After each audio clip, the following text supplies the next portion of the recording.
Moving on, we have Kamal R. Hubbard, Esquire, my brother and fellow podcast host of Black USA Crypto News on Fridays under the blackusa.news network of shows. Dr. Ashley, please introduce him so we can get right in on some of that great knowledge he has as it relates to cryptocurrency and how not to get uh, uh, uh, taken for a chump on the cryptocurrency. Thank you. Absolutely. Kamal Hubbard is a lawyer by training who is certified in fraud examination, cybersecurity, and decentralized finance. Kamal spent 2 years conducting individual research on Bitcoin and blockchain technology before entering a position in cryptocurrencies. He is a civil rights officer, the founder of the blockchain consulting company CageChain Media Group, co-founder of FanMix LLC, serves as an advisor to the Tau Network blockchain, and sits on the board of the North Hollywood based Outmarket cryptocurrency exchange. Mr. Hubbard had the privilege of testifying before California's Senate Banking Committee on the basics of blockchain and Bitcoin. He also served as part of the Blockchain Advocacy Coalition in support of California bills AB 2658 and SB 838, which provided a definition of blockchain under California state law and allowed businesses to transfer equity using distributed ledgers. Again, welcome to the show. Thank you for returning. Kamal, we're so happy to have you. Yeah, hey, thanks for having me back. Apologies last time. I don't control the network. I wish I had better control over the network, and I'm doing what I can to improve my network while also keeping it secure. So, thanks for bearing with me. I know we lost out. I mean, there's so much that I wanted to talk about. So if my connection gets bogged down, you got to tell me so I can stop what I'm doing and hopefully make sure the connection is better. Well, Kamal, my brother, podcast fellow show host, and the cryptocurrency guru. Last time you visited our show was November of 2021. So thank you for doing a follow-up podcast with us today. Can you please give our audience the simplest explanation of cryptocurrency in terms of that a novice could easily understand? Because I've been reading and just studying and having people ask me about it and asking, when are you coming back on the show? So lay it on us, Dr. Cryptocurrency. Well, first off, thanks again for having me. Like I said, after my appearance in November, there were some technical difficulties. So I appreciate you guys giving me a second opportunity to be on your show and address your audience. And so, there's a very difficult thing about this whole thing. It's very tech heavy, and it can be very complex. So I think people need to just appreciate that going into this, that you're not going to learn this stuff overnight. You got to be patient with yourself, pace yourself. But to understand how cryptocurrencies work, they operate using an underlying technology called blockchain technology. And you mentioned earlier distributed ledger technology. Those things are synonymous. Blockchain, distributed ledger, in certain ways. One way of thinking about this technology is, just like I said, a ledger, right? And ledgers are used in many different industries to track and trace information, essentially. And using that ledger context, one example that I like to use as a ledger is a library, right? A library keeps a ledger of the books that get checked in and checked out. Another example I like to use is a hotel, right? They check guests in and out of certain rooms, and you have to have a good ledger system so you know who's in room 302 and you don't give another guest the key to 302 and possibly catch somebody with in a compromising situation, right? So that's the reason to have ledgers, is to have this an accurate accounting system. And so the reason why in cryptocurrencies you want to have an accurate ledger system is to avoid what's called the double spend problem, right? So if I were to give Dr. Ashley 1 Bitcoin, it prevents me from turning around and giving that same Bitcoin over to Doug, right? We want to keep people honest, and we want to keep the system transparent as well. So there is a common misconception in cryptocurrencies that it's used for crime. Now, yes, cryptocurrencies are used, for criminal activities, but it's very difficult to obscure those transactions because these transactions can be viewed openly, publicly. We can look at transactions taking place on the Bitcoin blockchain as well as the Ethereum blockchain right now. And we can go back to the first transactions that were ever facilitated on those right now on our phones, right now on our computers, right now on any internet connected device. So hopefully that didn't get too technical, but that's the easiest way. And the other thing to also understand and appreciate is there's multiple currencies. There's not just one currency. There's multiple. And in fact, not just multiple, but, really in excess of 10,000 at this time, possibly over 13,000 or close to 15,000. I don't keep track of them all. So, I do what I can to stay on top of my research, though. This is so fascinating, and I'm locked in, like I'm in class, Doug. I see you having a similar orientation, so I'll ask you the next question, Kamal. The news has been covering the incidents happening between Russia and Ukraine, and so in light of the current aggression, it's being reported that crypto prices or Bitcoin have jumped as the Russian currency has been devalued. Can you share with our audience how this aggression is causing the crypto price to increase? Right. So,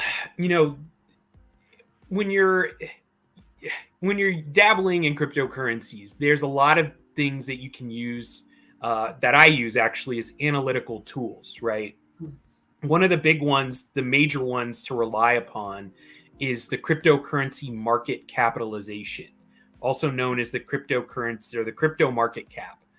This looks at the total amount of volume in all cryptocurrencies at a given time. So every day, this cryptocurrency market capitalization will change because money is coming into the ecosystem or money can be coming out of the ecosystem.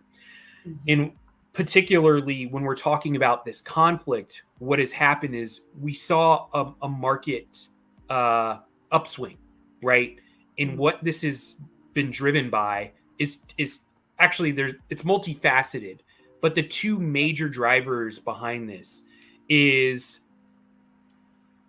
looking at Ukraine, right? We have a so-called crisis in Ukraine, and I'm not saying that to trivialize it, but that's the label that has been used often in this incident. So there's a crisis in Ukraine. People need to leave. And in order to help get people funding or have money when they leave Ukraine, so if they go to another country, they've been sending people cryptocurrencies. So that if they go to another country, they at least have money, not paper money, but they have this digital money, right? That they can use in another country to help get them a hotel room, help get them food, help get them clothes, water, so on and so forth. The essentials, right? Because they know that cryptocurrency, hey, if you go to Romania, people are going to take Bitcoin in Romania, right? or other parts throughout the European Union. So you have that influx of money into or cryptocurrency into the Ukraine that's happening, right?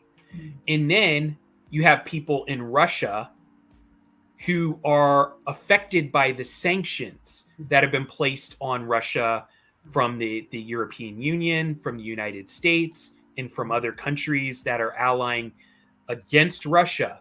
And what's happening with those sanctions is the Russian central bank currency, which is called the ruble, is being devalued in the face of those sanctions, right? So the SWIFT system has been cut off to Russia. And what the SWIFT system is the international wire transfer system. So they're basically saying, hey, money cannot come in or out of Russia through banks, through traditional banking, through outside banking. So what's happening there? Russians are selling their rubles to buy cryptocurrency because they're seeing the price of Bitcoin and other cryptocurrencies increasing and the price of ruble going down, right? So in order to hedge or possibly play the cryptocurrency market to actually make money in the face of a devalued ruble, they're buying crypto. Now, so that makes sense, right? Because, hey, what happens if the ruble loses 75% of its value, right? People in Russia are going to be using that paper money to keep their hands warm and not to use it to buy food because, they're going to need more rubles to buy less food, right? That is a real example of inflation, right? So that's what they're doing. And then they're also buying what's called stable coins to also hedge against this current market. Stable coins are typically pegged to the US dollar, but they can be pegged to other commodities like gold in order to keep a stable price. So the market for certain cryptocurrencies that aren't pegged to certain commodities or currencies experience a lot of volatility, right? And so in order to hedge against that volatility, they will use this class of cryptocurrencies called stable coins that are once again stable in price to hedge against that market volatility in other cryptocurrencies like Bitcoin and Ethereum. And okay, so that's those are the two main drivers, right? But then there's other drivers in all this. So there's also people in Russia who are objectors to this conflict. I'll say conflict, crisis, conflict. I think conflict is a little bit more appropriate. So there's people in Russia who have family in the Ukraine who are sending cryptocurrencies to people in the Ukraine who are evacuating. So you have that as well. But regardless, there's been a rush over this last 2 weeks. And in anticipation of this war 2 weeks ago, conflict a couple weeks ago, the markets were prepared to see another long-term downturn in the cryptocurrency market. So we were seeing not all-time lows, but recent market lows for a lot of cryptocurrencies in preparation to this, because generally the cryptocurrency market did not want to see another war. And this happened. And like I said, there's been a scramble to buy cryptocurrencies to support, once again, the ruble, the devaluation of the ruble, as well as the people in the Ukraine. And part of that is going to the funding of these military operations in the Ukraine, as well as the funding of these military operations in Russia. So, you know what? If we think about it, if you're in the market and you've experienced this upswing, right, you are essentially a war profiteer. So we look at all the things that are going on there, and all these people who are putting money in to help out people in Russia and the Ukraine. But we also saw these images of African immigrants, Indian immigrants, and other immigrants in Ukraine being mistreated, but we didn't see similar efforts to make sure that those folks were taken care of. And that this actually plays into really one of the major themes of my book, which I have right here, D5 for the Diaspora.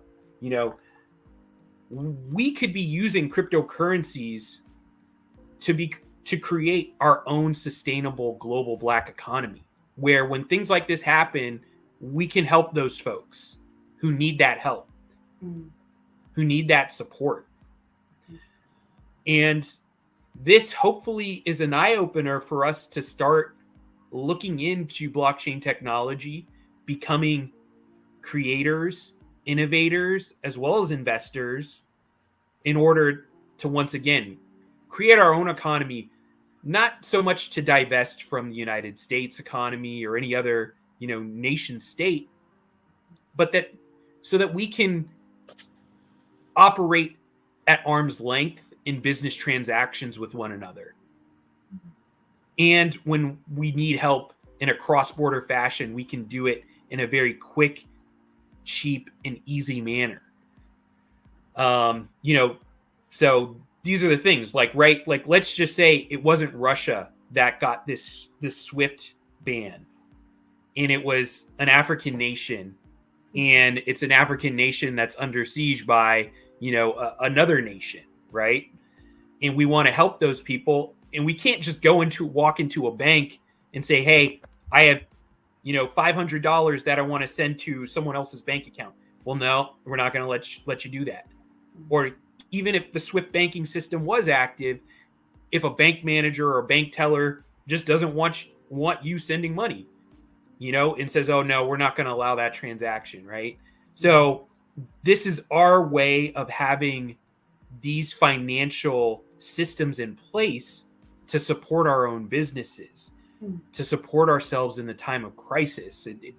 It doesn't need to just be for charitable purposes and support purposes. I mean, once again, it's for us to be able to do business in a sustainable manner. Mr.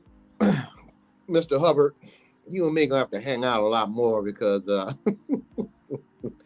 you make it sound so simple. And I've done some homework and just off script real quick.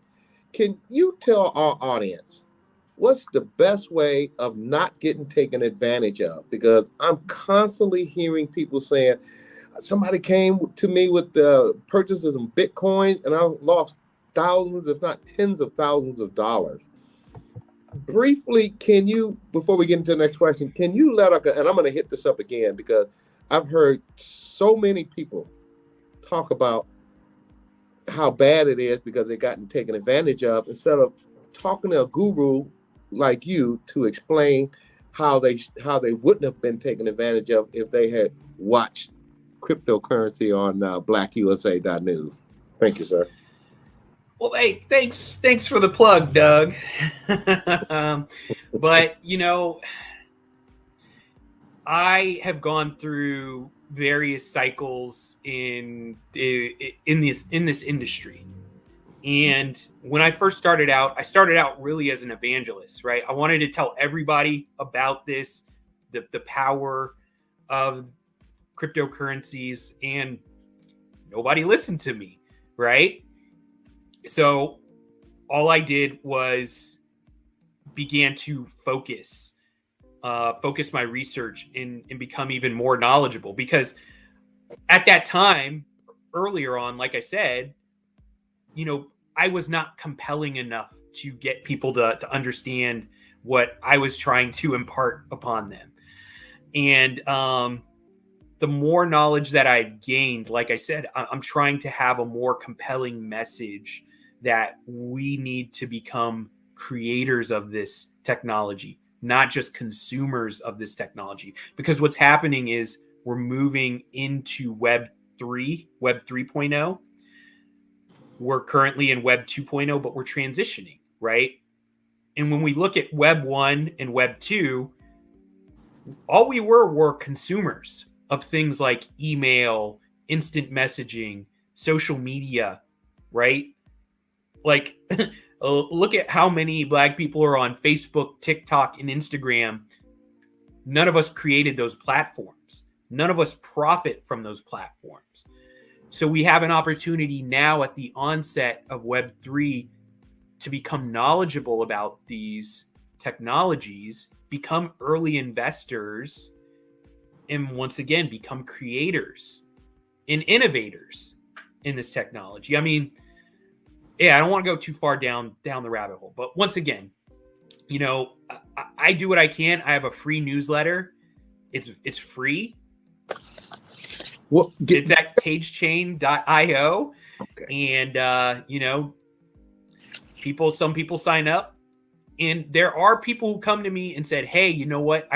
I read your newsletter and I made money." You need to know. Can you say that again and emphasize, I read your newsletter and made money? Say that one more time. Yeah, I read your newsletter regularly and I made money. Now, I people have to do their own research, right? And that's the thing that I can't do for people. And I've been in the business, or not even in the business, just for friends, right? And I've given them calls on, hey, you should keep an eye on this project. You should keep an eye on this coin, this currency. And, the other thing about this is, if you're going to be an investor, you got to get ready for losses, right? And some projects have gone well, other projects not so well. And, when they don't go well, unfortunately, people feel burned, but it's part of the game. And if people don't have the proper mindset, that's another big part of it. So I very rarely give calls anymore. What I do now is I provide people research with my newsletter, and I let them check it out, and I allow them to do their own research, read between the lines, and if they see what I'm seeing, they'll make money. Now, the other thing that I do as well, I'm busy. I have a 9 to 5. I'm working on this newsletter. I'm working on a book tour and doing some speaking as well, which hopefully we get a chance to talk about. But, I'm also trying to get the message out about my book. I'm happy to sit down with people on a one-to-one or a group basis and talk about, how to do this in a hands-on fashion, which, I've had clients, and, it's no obligation. If you need an hour, I'll talk to you for an hour, undivided attention. If you need 2 hours, I'll give you 2 hours, and people will get to the point, and I encourage this, to where they feel, okay, hey, I get it. I'm going to go my own way. And we all need to go on our own journey. But part of that journey is making mistakes, unfortunately. And the best way is to learn from the mistakes of others, right? Learn from the mistakes that I've made, and if that means, hey, sitting down, paying a little bit for an hour, I'll tell you all the mistakes I've ever made in this business. And I'll tell you all the things to do to avoid my mistakes, pay the least amount of money in fees, and the projects that I'm in. I'm not going to sit here and tell you to get into projects that I'm not personally invested in. I could tell you projects that I might not be personally invested in, but I will be in the next couple weeks or months, that I feel are emerging. And, I'll just share one with the audience right now, is play to earn gaming, blockchain gaming right now is going to be big. So NFTs were big in 2021. They'll continue to be big. DeFi was big in 2020. DeFi was going to continue to be big. But what we're starting to see now is, esports have been big for the last few years, but gaming on blockchain that is going to reward and pay people who play these games, that is going to be the next big thing this year in 2022. That's just my opinion. You guys got to do your own research. Don't buy into every single game out there, but try to find the right games with good teams and, games that you like too. And that's another thing. Get into the games that you like to play, or you understand how those games work and understand how they will be profitable. That makes sense. Those are the ones that you should pursue. I'll just stop there. Kamal, can I ask a follow-up question? I'm just curious. Give me an example, because of a game that comes to mind. Because, for instance, at an HBCU graduate as myself, you were talked about if you couldn't play spades or dominoes. As a matter of fact, there are a lot of people that typed other people's papers if they had to, took a trip to Boston or got raised off the table. So I'm just curious, though, can you give our audience some examples of some games that maybe they can consider while they're also doing their own research? Well, I don't know every single one out there, but there are, I guess, one that I'm keeping an eye on. And you guys, this is not financial advice. This is not legal advice. This is not tax advice.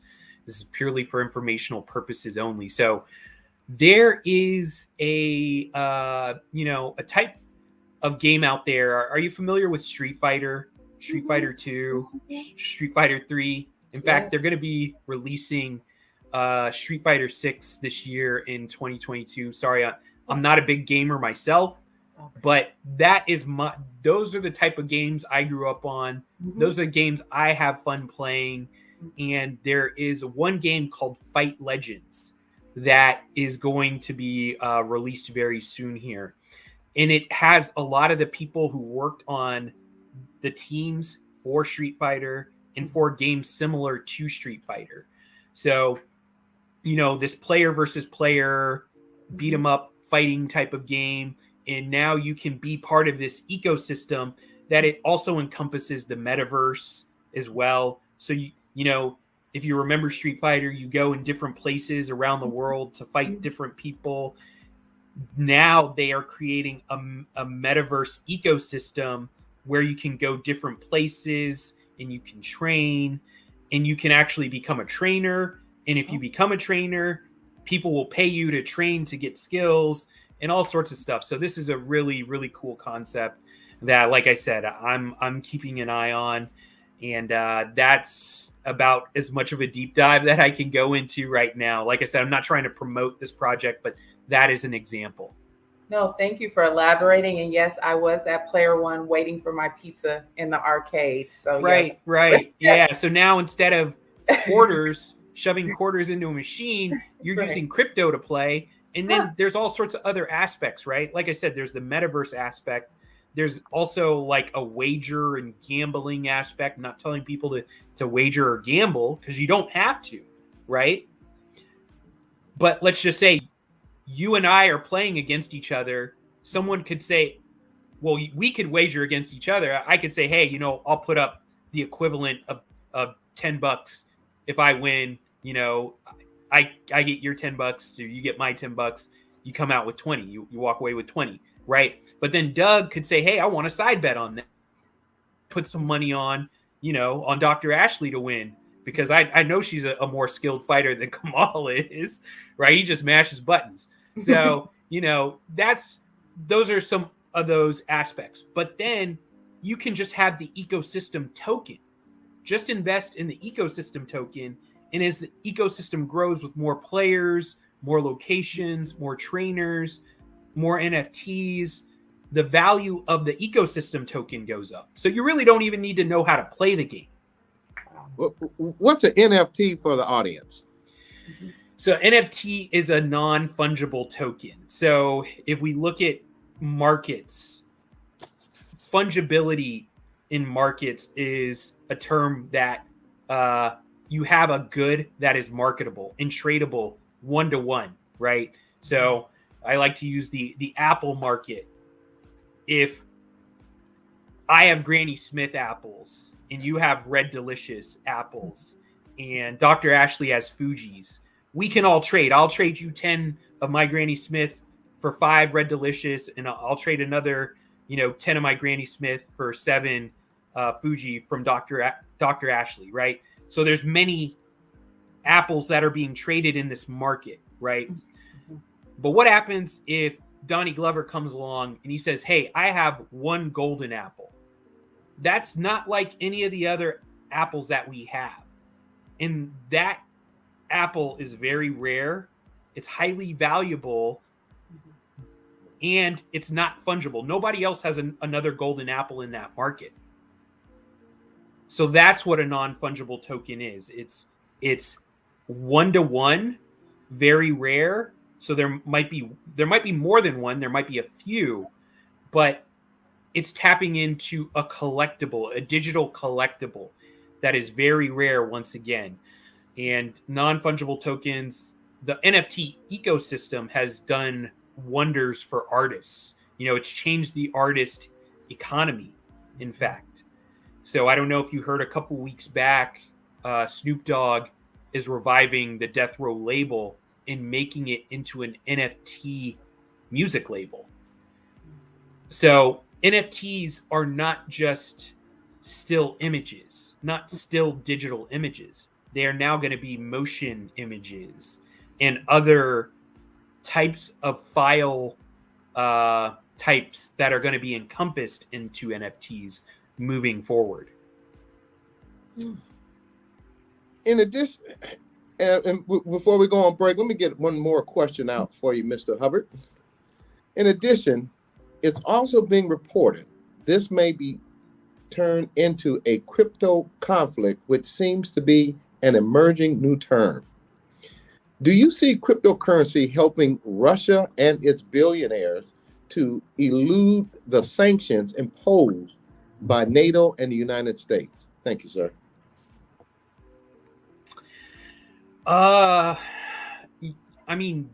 Yes. I would say generally yes. I haven't seen the evidence around any particular billionaire or oligarch, but Russia has been very savvy around blockchain and around cryptocurrencies for years now. And in Ukraine as well. Ukraine is considered to be one of the crypto capitals of the world up until recently, right?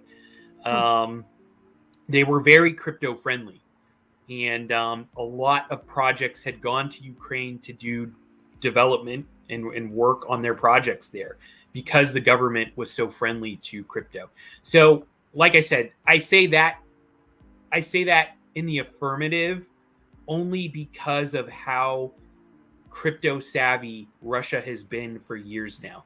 So it honestly only makes natural sense that those billionaires already had holdings of cryptocurrencies, and now that their money is being locked in these banks and they're not able to offshore the money outside of Russia, it's only natural that they would turn to crypto to be able to move their money around. Kamal, just to follow up before we transition into our break and then come back for the second segment where we're going to ask you about your book and the tours and things that you have coming up. If someone wants to follow the money, right, that's saying, or follow the cryptocurrency, is it possible to do that? And if so, how? So that's a good question. I think I touched on this briefly because I didn't want to get too confusing earlier. Mm-hmm. So all of these blockchains, they are ledgers. And what those ledgers encompass are transactions. So if I send you Bitcoin mm-hmm. and you send your Bitcoin to Doug, Doug sends it to Donnie, mm-hmm. all those transactions are recorded on the blockchain or on a blockchain. And those transactions will remain. So let's just say there is block number 1 is me sending you Bitcoin. Block number 2 is going to have that transaction of me sending you Bitcoin as well as you sending the Bitcoin to Doug.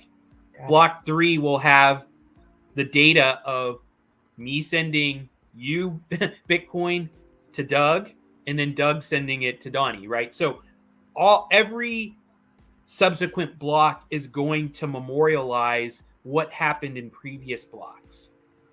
That's really clear, and it actually takes me back to the old school way of going to the library and seeing the stamps where you could see who, when you're checking out the book. So thank you for, and then who checked out the book at least before you, in a sense.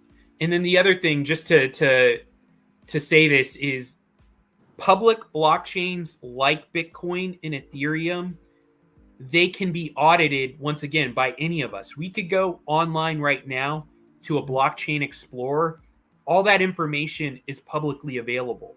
We could look at transactions that took place a minute ago, a month ago, a year ago.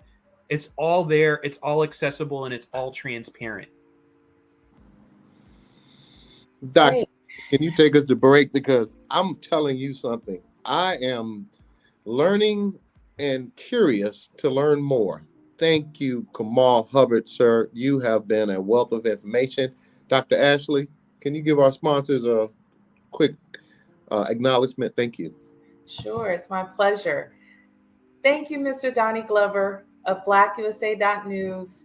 And again, we want to invite our listeners. I know you're learning a lot. And so if you want to learn more, be sure to turn into Black USA Crypto News with Kamal Hubbard on Fridays.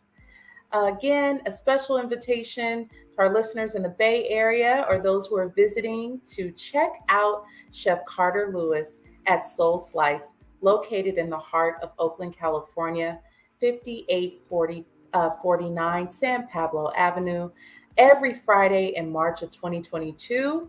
They're going to continue the $5 biscuit sandwiches and $5 ice cold beer.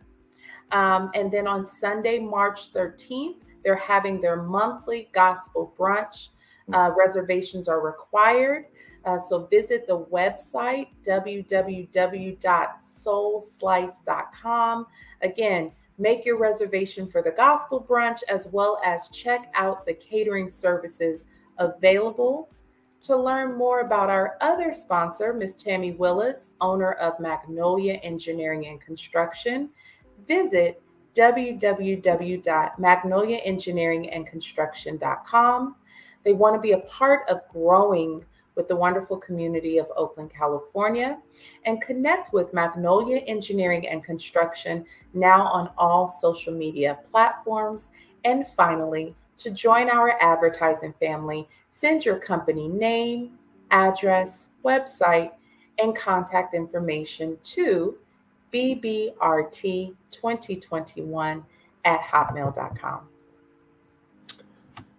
And I would like to say alert, alert, alert. Special announcement, scholarship opportunity.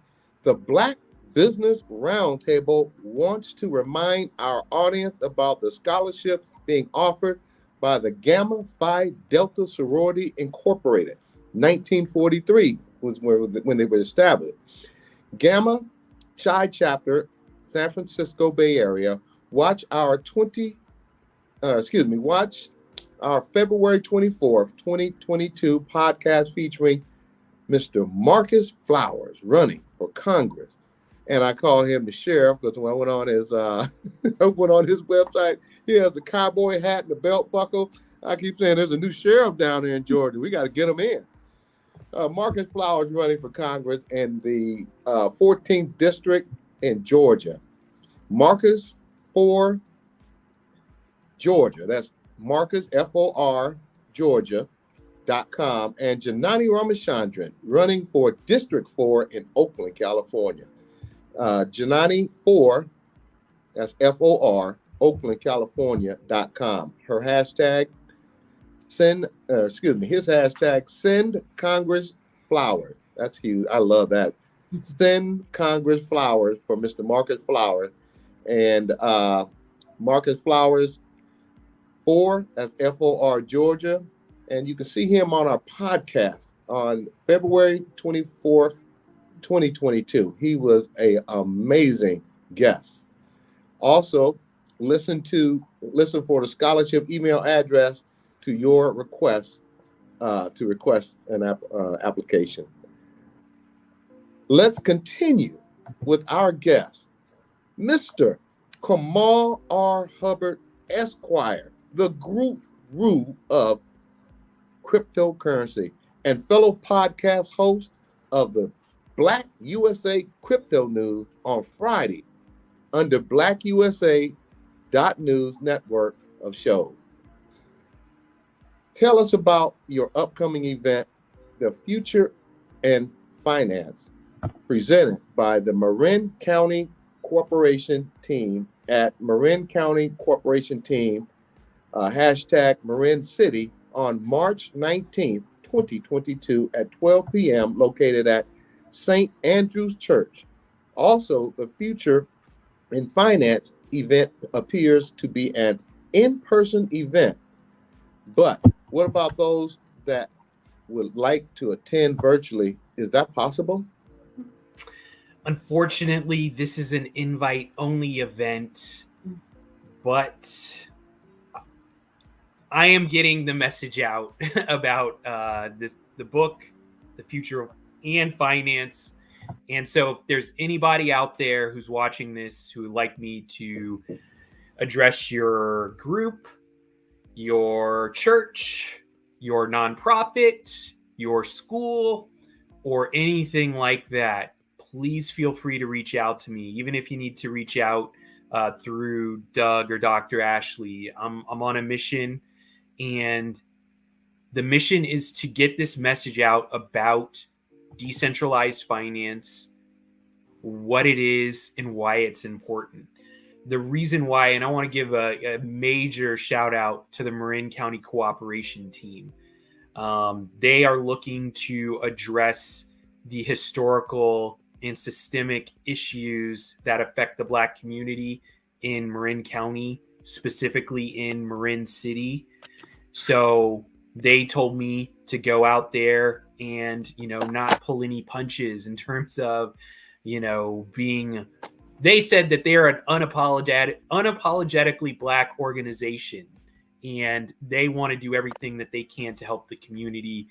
And they said, hey, our values align with yours, so we'd love to have you come out and speak to the people of Marin County and Marin City, in particular, addressing the young people, the young folks, so that once again, we can get them inspired around blockchain, decentralized finance, Web 3.0, so that they can get out there and once again become these creators in this new technology, and also create this sustainable economy that needs to be built, needs to be created, needs to be innovated as well once again. So unfortunately, this is an invite-only talk, but I am lining up dates and times and places for really the rest of the year. And so those slots are being filled very quickly.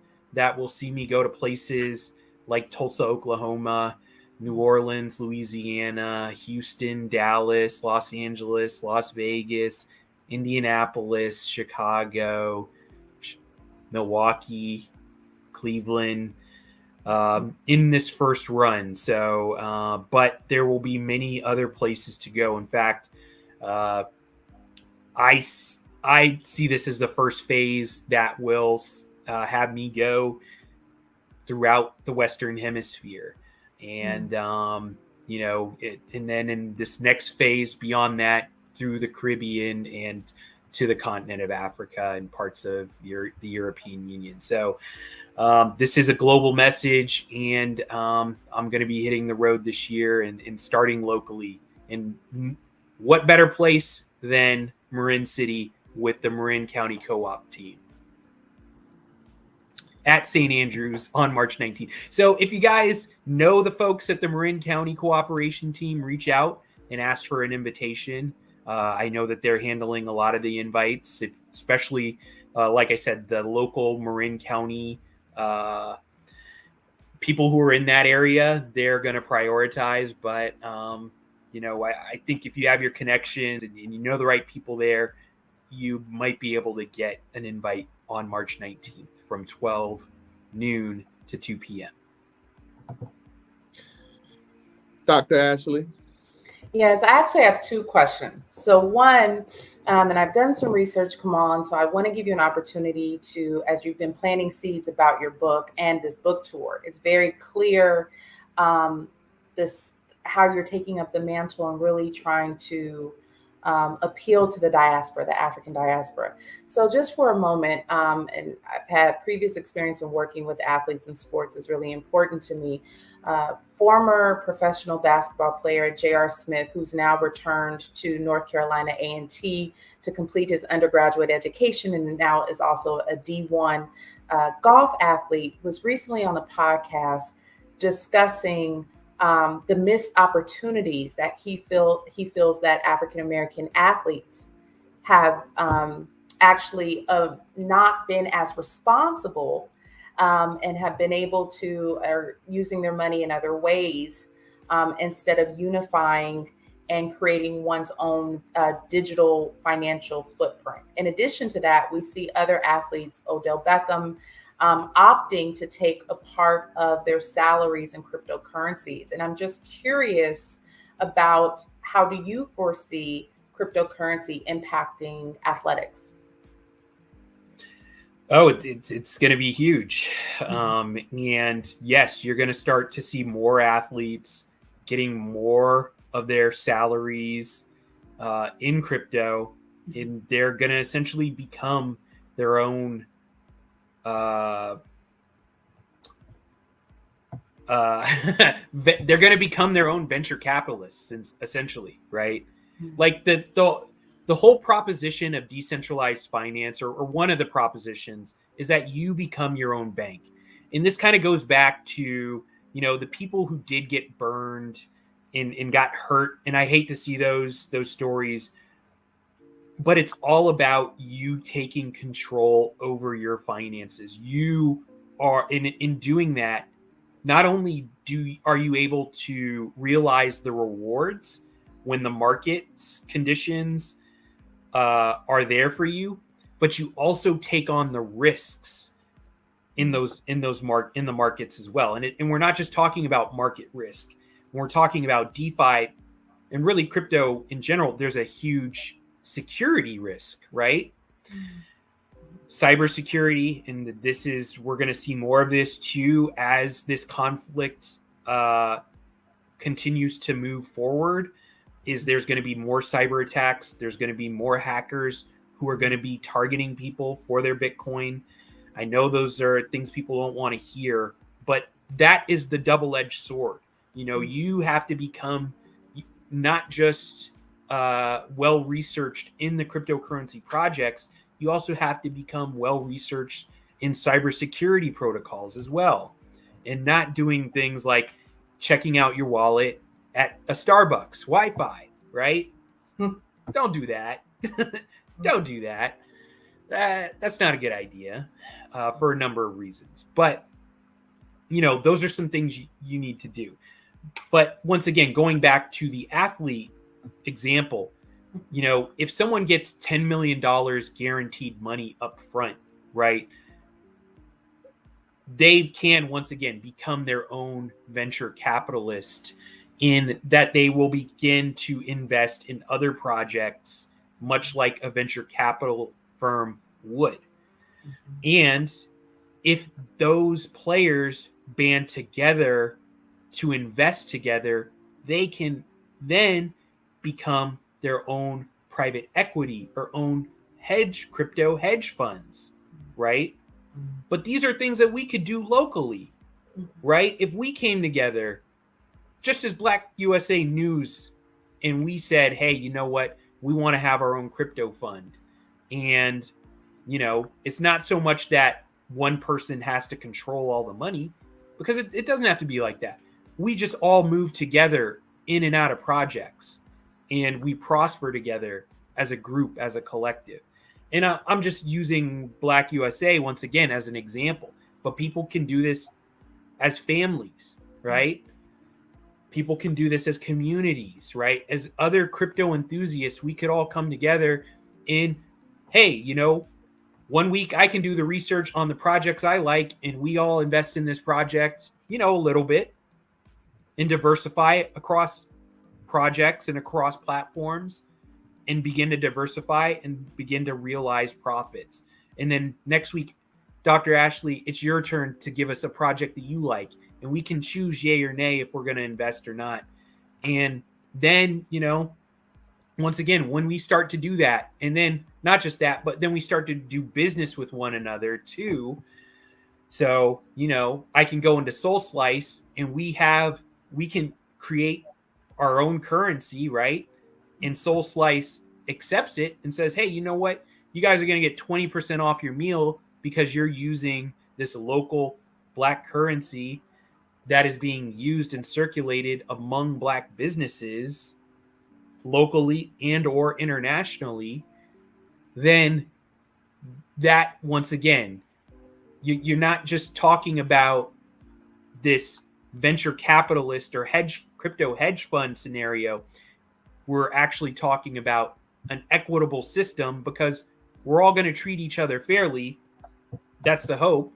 Unlike the historical, traditional legacy financial system that says, no, you can't get a loan to start your business, or no, you can't get a loan to get a car or a van so you can run your business, you know? And we can start saying, yes, hey, you know what, Doug, we're going to loan you, you know, 10 grand collectively. And you don't got to go into a bank and humiliate yourself and sit there and beg them for that money. We're going to loan it to you, and we trust you to pay it back. And we might not even put interest on it. We may choose not to, right? Or if you didn't even want to do that, you wanted to be humble, Doug, and you didn't want to ask anybody for a loan, you could go online, put up your crypto as collateral, and get a loan at 2 a.m. on a Sunday when no bank is even open. No credit check. They don't check your FICO score. You just go to the right place. They'll give you that loan. You can do what you need to do, and you pay it back on their terms. So that's why DeFi is so powerful and so important to our community. And once again, we need to create these technologies that are built for us in our own best interest. Wow, the spirit of Ujamaa just comes to mind. Kwanzaa, you know, cooperative economics, just in action. Absolutely, absolutely. You know, and if we put faith, Nia, into this money, and we take all the self-doubt that we have and all the anti-Blackness that we have in our own community, and we band together, we believe in each other, we believe in ourselves to do the best work that we can, and we're not trying to undermine each other, that's something powerful, right? And look at, you know, we can look at where this is actually being done. When we look at the Ukraine, right? This is being done right now. We could do it ourselves. But, you know, unfortunately, we have many barriers, you know, mental barriers, which obviously, Dr. Ashley, you could speak to.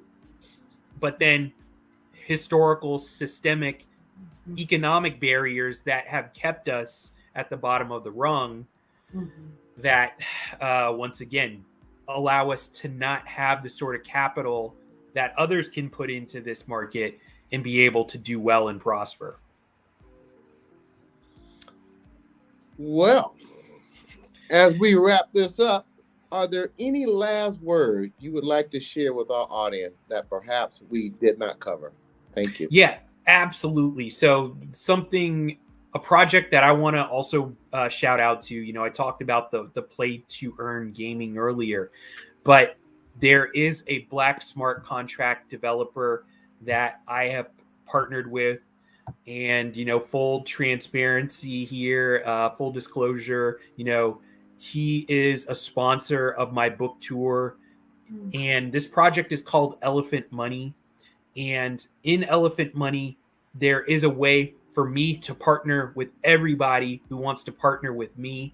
And every time that I put crypto into this platform, you guys can get paid. We actually split it. So every time you make a transaction, we split part of that transaction amongst each other. And I've done shows previously, so check the archives for Elephant Money to learn about the ecosystem. And if you guys want to partner with me, reach out to me and say, hey, I want to partner. Even if you got to go through Doug or Dr. Ashley to find me, I'm happy to partner with you guys so we can start creating, this reliance on each other. And I may even every once in a while give out some free crypto. So,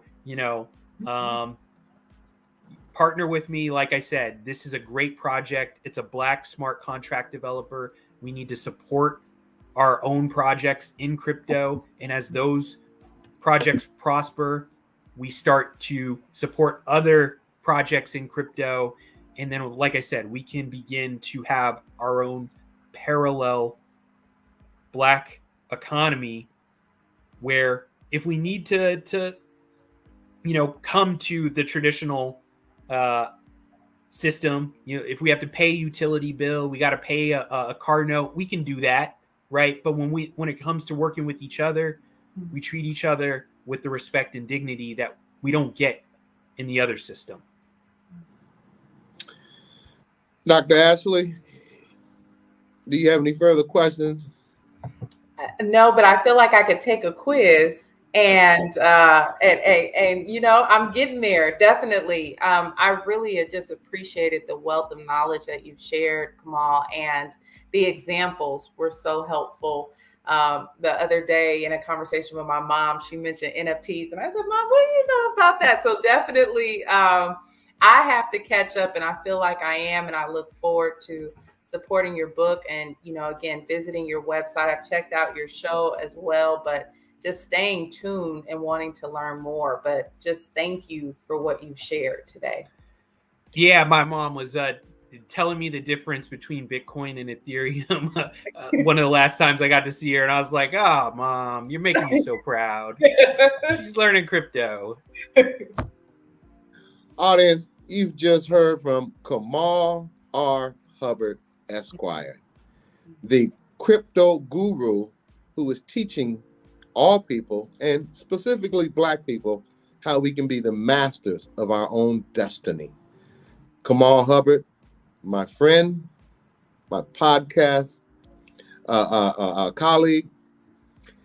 When I start buying crypto, I'm going to be contacting you and following you and your proven techniques on how not to get taken to the bank. And I do mean taken to the bank, literally. Thank you, sir. Thank you guys for having me once again, Dr. Ashley, Doug. I appreciate you guys taking time out of the schedule to bring me on a second time. And I'm glad that my network did not fail this time. Well, we look forward to having you back. When you are, I understand you're going to be touring a lot, but keep us abreast of your schedule. We would like to let our audience all across this nation know where you're going to be at when you visit different states across this country. Thank you very much, sir. Have a great day.